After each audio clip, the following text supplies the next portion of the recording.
우리 예수님께서 부활하신 이후에 제자들에게 나타나신 사건 가운데 한 대목이 오늘 본문에 기록되고 있습니다. 여러분, 예수님과 3년 동안 함께 숙식을 하며 지내왔어요. 예수님이 가는 곳마다 함께 그들은 동행을 했어요. 그런데 예수님이 고난을 당하자 그렇게 예수님을 사랑하고 예수님을 따랐던 제자들조차도 제 길로 다 떠나버렸습니다. 사람 낚는 어부에서 고기 잡는 어부로 다시 돌아갔습니다.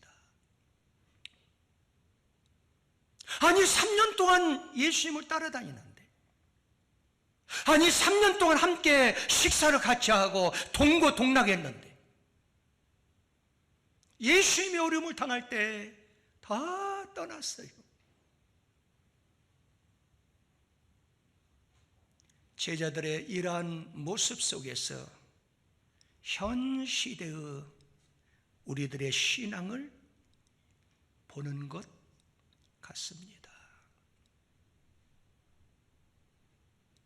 그 예수님의 신실하신 부활의 말씀을 신뢰하지 못하고 고난의 그림자만 찾아와도 예수님을 부인하고 세상으로 다시 다 돌아가는 그 모습에 저는 안타까움을 느끼게 되었어요. 분명한 것은 오늘 본문에서 아무리 예수님의 제자라고 할지라도, 아무리 믿음이 좋다 할지라도 사람은, 따름을 합시다, 실패할 수밖에 없다. 사람은 실패할 수밖에 없어요. 왜 그럴까요? 연약한 존재이기 때문에 그래요. 그래서 하나님 우리한테 필요한 거예요. 믿으시면 아멘? 그러나 아무리 사람이 실패했다 하더라도 다시 성공할 수 있다는 가능성을 오늘 본문에서 여러분과 저한테 보여주고 있습니다. 우리 한번 따라 한번 할까요? 조건 없는, 크게 하는 게 좋습니다. 조건 없는 실패는 없다. 예, 조건 없는 실패는 없습니다. 원인 없는 실패도 있을 수가 없어요. 왜 제자들이 밤새도록 고기를 잡으려고 그물을 던졌는데 왜 고기를 한 마리 잡지 못하는 그런 실패를 했냐, 그 말이. 그 이유는 우리 한번 따라 한번 합시다. 과거로 돌아갔기 때문이다. 과거로 돌아갔기 때문에 그래요. 여러분, 오늘 본문에서 베드로를 비롯해서 예수님의 제자들 대부분이 갈릴리 바다에서 고기 잡던 어부들이었지요. 그래서 예수님이 그들을 불러서 이제는 너희가 고기 잡는 어부가 아니라 사람을 낚는 어부가 되라고 예수님이 부르셨어요. 함께 생활했어요. 3년 동안 훈련을 시켰어요. 그리고 예수님 그 자신이 이제는 때가 되어서 십자가를 지시고 죽으신다는 사실을 얘기를 했어요. 그리고 끝난 게 아니었어요. 우리 예수님께서는 다시금 이제 3일 만에 다시 살아날 것도 이미 예고해 주셨어요. 그러나 예수님이 어려움을 당할 때, 예수님이 고난을 당할 때 예루살렘을 다 떠났어요. 그들의 옛날 생활했던 그 바닷가 과거 활동으로 그 갈릴리 해변으로 다 돌아갔어요. 그 말씀이 요한복음 21장 오늘 본문 3절에 나와 있어요. 한번 읽어볼까요? 시작. 시몬 베드로가 나는 물고기 잡으러 가노라 그랬어요. 문제는 누구냐? 베드로 한 사람이었어요. 베드로는 성경 역사를 보면은 연륜이나 연배에 있어서, 그리고 예수님의 사랑을 특별히 가장 많이 받았던 사람이었고, 이 사람은 수장이었어요. 그때 여러분들이요, 만약에 말입니다, 이 베드로가 예수님의 그 말씀을 신뢰하고, 나는 지금은 내가 힘들고 어렵지만은 우리 그 예수님의 말씀을 내가 믿는다, 지금 우리 예수님이 십자가 지셨지만은 반드시 희망의 부활, 생명의 역사가 일어나신다, 그 확신을 가지고 나는 예수 부활하시는데 그 부활을 전하러 가겠다 나섰더라고 하면은, 함께 있던 제자들도 아마도 흔들림이 없었을 것이에요. 그런데 가장 신뢰하고 가장 믿었던 그 베드로가 앞장서서 나는 물고기 잡으러 간다 그랬어. 이 베드로의 말 한마디에 함께 동참하는 다른 제자들까지 거기에 빠져들게 되었어요. 한 사람이 중요한 것 같아요. 왜 과거로 그들이 돌아갔을까요? 아니, 예수님을 그렇게 사랑하고 배와 그물을 버려두고 환경 형편을 초월해서 예수님을 3년 동안 함께 동거동락했던 그 사람들이 왜 과거로 돌아갔을까요? 아니, 왜 좋은 믿음들이 후퇴했을까요?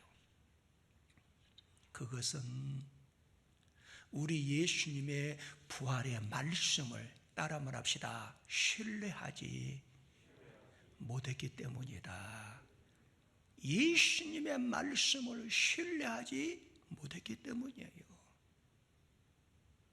여러분과 저도 마찬가지예요. 수십 년 동안 교회 다니고 가슴에 선교절 끼고 교회 다니는 거 매우 중요해요. 그러나 더 중요한 것은 내 마음속에 주님을 신뢰해야 되고 하나님의 말씀, 생명의 말씀을 신뢰해야 되는 거예요. 하나님의 말씀을 신뢰하지 못할 때에는 신앙이 반드시 후퇴하게 되어 있어요. 그리고 과거로 자꾸 돌아가게 되어 있어요. 세상으로 돌아가게 되어 있어요. 세상을 의지할 수밖에 없는 거예요. 여러분, 이스라엘 백성들을 가만히 보세요. 430년 동안 얼마나 힘들었어요. 그들의 신음소리가 하나님 앞에 상달되었어요. 하나님께서 그들을 긍휼히 여겨주시고 불쌍히 여겨주셔서 지도자 모세를 보내고, 모세를 통해서 그들은 드디어 430년 만에 해방을 받게 되었잖아요. 그리고 젖과 꿀은 그 가나안 땅 향해서 가는데 40년 동안 광야 생활하면서 하나님의 임재하심과 하나님의 역사와 하나님의 기적을 얼마나 많이 체험하고 눈으로 보았습니까? 그런데 말입니다, 그들은 젖과 꿀이 흐르는 그 가나안 땅을 직접 눈으로 보고도 그들은 가나안 땅에 들어가지 못했어요. 왜 들어가지 못했을까요? 그들은 하나님을 신뢰하지 못했어요. 오히려 가나안 땅 12 정탐꾼이 그 10명이 부정적으로 얘기했을 때 하나님을 신뢰하기보다도 10명의 사람들의 부정적인 말을 신뢰해서 그들은 과거로 돌아가자는 거예요. 애굽으로 돌아가자는 거예요. 얼마나 우리가 보기에는 어리석은 생각을 하고 있습니까? 여러분들, 우리 기독교 신앙이 뭔지 아세요? 우리의 기독교 신앙은 미래적이고 아멘, 영원적이고 아멘, 전진적인 줄 믿으시기 바랍니다. 여러분, 기독교는 후퇴가 없는 거예요. 그래서 기독교인들은 아무리 실패를 했어도 넘어졌을 때 과거 뒤를 바라보고 낙심하고 실망하면 희망이 없어요. 사람이 달려다 보면 넘어질 수 있잖아요. 왜? 약한 인생이기 때문에. 내가 비록 실패했어요, 넘어졌어요. 그러나 희망적인 사람, 예수의 사람들은 넘어졌다가도 일어나서 뒤를 보는 것이 아니라 앞을 보고 달려가는 사람들이에요. 이걸 우리는 뭐라 그래요? 미래적이고 영원적이고 전진적인 사람이라 하는 거예요. 믿으시면 아멘. 그 다음에 또 말씀드리면은 따라만 합시다. 군중 심리의 위험성을 깨달아야 됩니다. 군중 심리의 위험성을 깨달아야 돼요. 여러분, 오늘 읽었지만 오늘 본문 3절에 보면은 이렇게 나와 있죠. 시몬 베드로가 나는 물고기 잡으러 가노라 하니 그들이 우리도 함께 가자 그랬어요. 베드로의 말 한마디에 그 제자들이 우리도 함께 가겠다는 거예요. 따라합시다. 군중 심리 위험성을 경계하라. 너무 긴가요? 너무 긴가요? 자, 따라 한번 하겠습니다. 군중 심리 위험성을 경계하라. 여러분들 대중 그 심리 위험하다 그 말이야. 군중 심리 위험해요. 그래서 많은 사회학자들은 군중 심리의 위험성을 경계하고 깨닫고 살아가는 사람이 성공한다는 거예요. 군중은 빵과 서커스만 있으면 움직일 수 있다라고 모든 사회학자들은 이야기를 하고 있어요. 저는 정치인은 아닙니다. 그러나 우리 한국의 정치사를 가만히 보세요. 여당, 야당 할 것 없어요. 하나같이 선동 정치에 능숙해요. 여야 할 것 없이 국민을 앞장세워요. 뭐 여야 할 것 없이 예국을 막 앞장 내세웁니다. 우리는 예국을 위해서 그럽니다. 그런데요, 우리가 자세히 따져보면은 하나같이 당략을 위한 선동과 흑색 선전과 모략 중상으로 얼룩져 있는 것이 정치입니다. 오늘 본문에 등장한 이 베드로의 믿음도 현재가 아니에요. 과거의 믿음이 좋았지, 믿음은 현재성이어야 돼요. 현재 베드로는 예수님의 곁을 떠났어요. 그런데 예수님의 제자들은 베드로의 말 한마디에 6명이 줄에 묶인 것처럼 함께 따라 나섰어요. 이게 군중 심리예요. 그 명단을 볼까요? 2절에 나와 있어요. 한번 읽어봅니다. 2절임 시작. 시몬 베드로와 디두모라는 도마와 갈릴리 가나 사람 나다니엘, 세베대 아들들과 세베대 아들 두 사람 누구죠? 두 사람, 야고보와 요한이죠. 얼마나 우리 주님이 사랑했던 제자들이에요. 그리고 또 다른 제자 둘이 함께 있더니 그랬어요. 몇 명이죠? 거기 보면은 베드로까지 7명이에요. 베드로 한 사람 때문에 6명이 군중 심리가 발동하는 거예요. 함께 따라가는 거예요.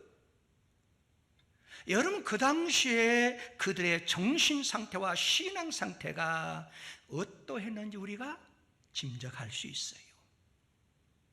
여러분도 우리의 삶 현장에서 중요한 것이 있어요. 지금 누구와 함께 하느냐? 그들은 지금 누구를 만나고 있느냐?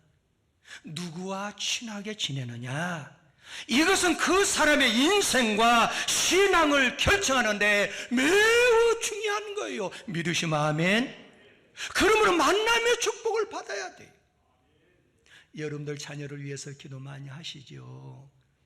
그럴 때 자녀들 지혜를 달라고, 명철을 달라고 그런 기도 많이 하잖아요. 그리고 지도자의 그 능력을 달라고, 리더십을 달라고 기도 많이 해요. 중요하죠. 그런데 리더십도 지혜도 지식도 한 사람을 잘못 만나면 다 무너져 버려요. 그래서 가장 중요한 것은 여러분과 제가 주님을 만난 것처럼 좋은 사람 만남의 축복을 달라고 기도 많이 해야 돼요. 할렐루야. 그들의 삶의 현장에서 그들은 함께 베드로뿐만 아니라 함께 군중심리로 따라갔던 그 사람들은 계속 실패했어요. 좌절만 있었어요. 그 말씀이 어디에 나왔냐고요? 3절에 나와 있어요. 한번 3절 읽어볼까요? 시작. 시몬 베드로 나는 물고기 잡으러 가노라니 그들이 우리도 함께 가겠다 하고 나가서 배에 올랐으나 그날 밤에 시작. 아무것도 잡지 못했더라. 실패를 봤다는 거요. 그들도 함께 베드로와 같이 좌절을 봤다는 거예요. 여러분 거기 5절에도 보면 이렇게 나와 있어요. 함께 읽어 시작. 예수께 이르시되 얘들아 너에게 고기가 있느냐? 대답하되 어떻게? 없나이다. 실패했다는 거예요. 좌절을 맛봤다는 거예요. 그런데 우리 인간은 누구나 베드로처럼 또 군중 심리에 의해서 한 사람이 주장하여 따라갈 수 있어요. 왜? 약한 존재이기 때문에. 여기에서 우리 크리스찬과 비크리스찬과 차이점이 나는 여기에 있다고 봐요. 우리 예수 믿는 사람은 다시 오뚜기처럼 일어서야 돼요. 다시 말씀드려서 성공의 깃발을 꽂는 비결이 반드시 말씀 안에 있다는 거예요. 믿으시면 아멘. 그러나 실패가 성공으로 바꿔지고 빈손이 차고 넘치는 축복으로 변할 수 있는 길이 하나님 말씀 안에 있다는 거예요. 그게 무엇일까요? 따라 한번 합시다. 하나님 말씀에 복종해야 됩니다. 여러분들 그동안에 우리는 갈대처럼 흔들릴 수 있어요. 세상 살기가 얼마나 힘들어요. 그렇죠? 그러나 여러분과 저는 오늘 말씀을 듣고 내 인생의 성공의 깃발을 꽂는 그 비결을 이제 알아야 돼요. 그건 오직 하나님을 사모하고 하나님 말씀에 복종하는 사람들이에요. 그 말씀이 6절에 나와 있어요. 한번 6절 읽어볼까요? 시작. 이르시되 그물을 배 오른편에 던지라 그랬어요. 그리하면 잡으리라. 예수의 명령이에요. 명령. 그런데 하시니 시작. 이에 던졌더니 그랬어요. 그러니까 예수님의 그 7명의 제자들은 비록 그들의 한때는 흔들림이 있었어요. 예수님을 배신하고 옛날 고향 바닷가로 다 갔어요. 그런데 실패하고 좌절하는 삶이었지만 그들은 예수님의 말씀에 다시금 귀를 기울였어요. 예수님의 그 명령에 그들은 복종했어요. 던졌더니 복종했더니 물고기가 많아 그물을 들 수 없도록 했다 했어요. 믿으시면 아멘. 여러분 어부들은 그물을 던질 때 왼편만 던지는 게 아니에요. 오른편도 던졌다는 거예요. 다시 말씀드려서 배 오른편과 배 왼편을 가리지 않고 그물을 던졌어요. 골고루 던졌어요. 그리고 그들은 수년 동안 경험도 있었고 고기 잡는 학식과 지식도 경험도 그들은 가지고 있었어요. 그런데 중요한 것이 무엇이냐? 그들은 이해가 안 되지요? 아니 방금 오른쪽에 던졌는데 또 던지라 하니까. 그런데 그들은 더 따지거나 묻지도 아니했어요. 무조건 복종했더니 성공의 역사, 축복의 역사, 기적의 역사를 이루게 됐다는 사실이에요. 믿으시면 아멘? 그러면 여러분과 제가 성공의 깃발을 우리의 삶에 꽂는 비결은 하나님을 사모해야 돼요. 예수를 만나야 돼요. 예수의 그 말씀 무조건 복종해야 돼요. 그럴 때 기적의 역사가 일어나는 거예요. 할렐루야. 제가 여러 번 많이 강조했죠. 혹시 순종이라는 걸 아세요? 순종이라는 것은 나의 머리로 이해할 수 있는 것, 그걸 따르는 거예요. 그러니까 순종이라는 것은 내 머리로 이해하니까 누구든지 할 수 있는 일이에요. 그러나 복종은 뭐냐? 누구나 할 수 없는 것, 아무나 할 수 없는 것, 누구나 할 수 없는 것, 내가 하는 것이 그게 복종이에요. 다시 말씀드리면 나의 머리로, 나의 지식으로, 나의 철학으로 이해가 되지 않아요. 그래도 그걸 따르는 거예요. 이게 복종이에요. 여러분들 기적을 창출하기를 원하십니까? 그럼 복종해야 돼요. 그래서 사도 바울은 이걸 강조하고 있어요. 히브리서 13장 17절에 보면은 시작, 너희를 인도하는 자들에게 순종하고 복종하라. 순종과 복종을 구별할 수 있죠? 다시 얘기할게요. 순종은 누구나 할 수 있는 거예요. 복종은 누구나 할 수 없는 것을 따르는 거예요. 쉽죠? 그 다음 읽어 시작. 그들은 너의 영혼을 위하여 경상을 자신들의 총사인 자같이 하느니라. 그들로 하여금 즐거움을 이것을 하게 하고 근심으로 하게 하지 말라. 이 말은 복종하라 그 말. 그렇지 않으면 너에게 유익, 기적은 창출할 수 없어요. 복은 받을 수가 없다는 거예요.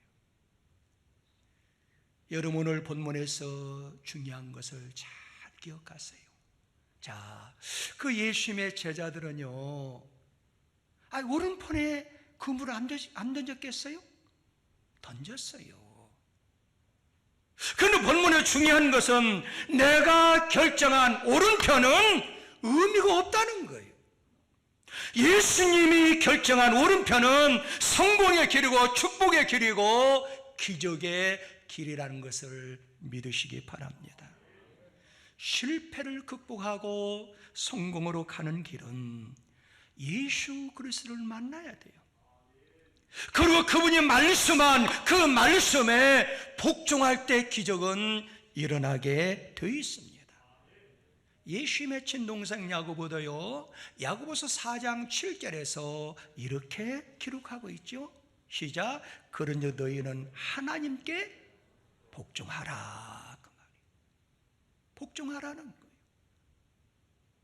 허탈감에 빠졌던 갈릴리 어부들, 한때는 어려움도 있었어요.